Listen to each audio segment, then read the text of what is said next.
Saudaraku, penjabat Gubernur Aceh Dr. Haji Safrizal ZAMSI seperti tersihir dengan syair dan hentakan serta tepukan 200 seniman di Dongkayo yang mengisi acara Desember Kopi Gayo di Taman Arboretum Taman Seni Budaya Paleatu pada Sabtu 30 November 2024.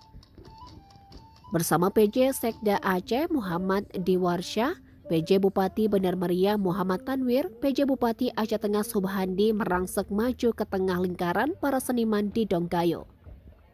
Mantan PJ Gubernur Kalimantan Selatan itu bahkan tak beranjak dan terus larut dalam syair dan hentakan para seniman di Dongkayo di tengah lingkaran formasi seniman Didong meski hujan perlahan turun dan semakin deras. Safrizal baru beranjak saat pertunjukan seni di Dongkayo berakhir dalam derasnya hujan. Menurutnya, kopi adalah salah satu andalan Aceh yang menjadi salah satu pemasukan devisa bagi Aceh dan sebagai nilai tambah dan kesejahteraan masyarakat.